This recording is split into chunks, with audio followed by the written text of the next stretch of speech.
Hi, it's Thursday, September 12th. It's been a wonderfully relaxing day.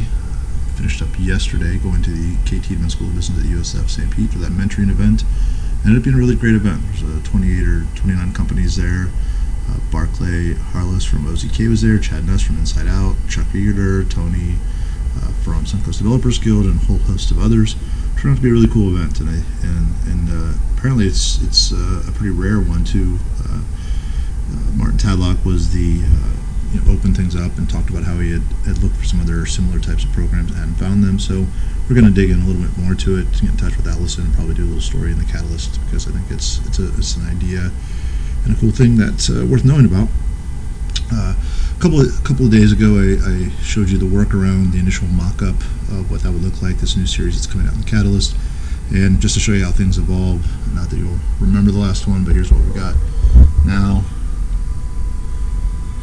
So the first one, as I had mentioned earlier, is going to be the Banyan. So we have our room for some photos. We've got the social and basic stats there as far as Wi-Fi speed and location. We'll have a kind of a highlight quote or highlight item there, and whoever ends up being our sponsor for that, and then maybe a customer quote or something there. So our designer Pablo, I think, did a great job on that, and going to move that over to development and get that rolling, and hopefully get that out in the next few editions or so.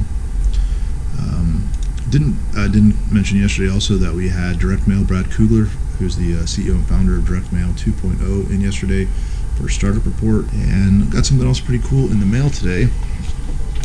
So we're doing some work with the Greenhouse, support them in helping to grow small businesses. And let's see, walking over, we've got here's the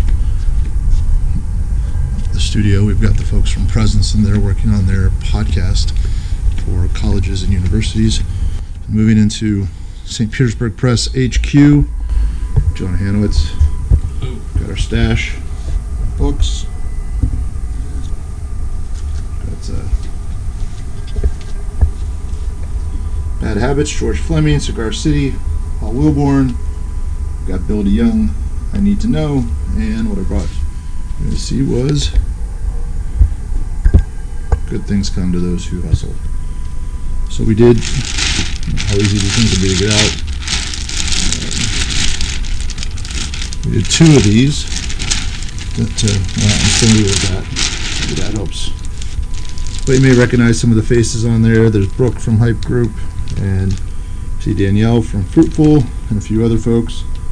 So we're going to take one of those over to the Greenhouse and hang one up there, so all the folks come through the Entrepreneurial Academy and who come for 1 million cups will know that they can put their business on the Catalyst in the Hustle section for free, and then we're going to save one for when we go to events and just put it up on a tripod next to our other stuff. And we usually film Hustles live at events, so that'll give us a nice backdrop, if not a little bit busy to film it.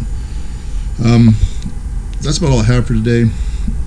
One thing I had thought about and didn't mention, I'm wearing my chamber shirt today. This is a logo that we worked on. I was on the committee to get this done, and it was a long thing. A lot of the committees are a lot of work, but we got there. Clear PH ended up doing the logo, and this is sort of a broken out version of it. But if you go to the Chamber's website, you can see the full one. But it reminded me of Chris Steinocher, who is now taking a month off to battle cancer. And Chris is someone I've looked up to since I've met him. He is just a huge source of life and of goodness in the city, and the Chamber couldn't ask for a better steward in the business community there. And moving beyond that, I was very grateful that he chose to come in and share the news of his battle with cancer with us and with me, and it was just it was a very poignant moment. And I had kind of some rumblings that something was up, but he called me up and said that he wanted to come and share the news on the Catalyst because it was a safe space, and the kind of work that we were doing and the kind of voice we were trying to be, or the conduit for others' voices in the community that we were trying to be. It was just really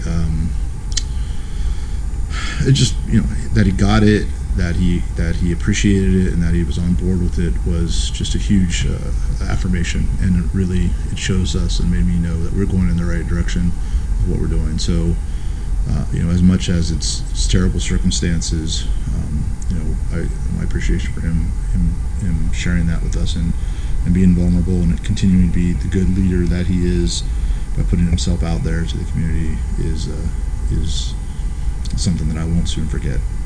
So I think that's a good place to leave us today. Chris, we're thinking about you, and we know you're going to kick that cancer's ass and be back.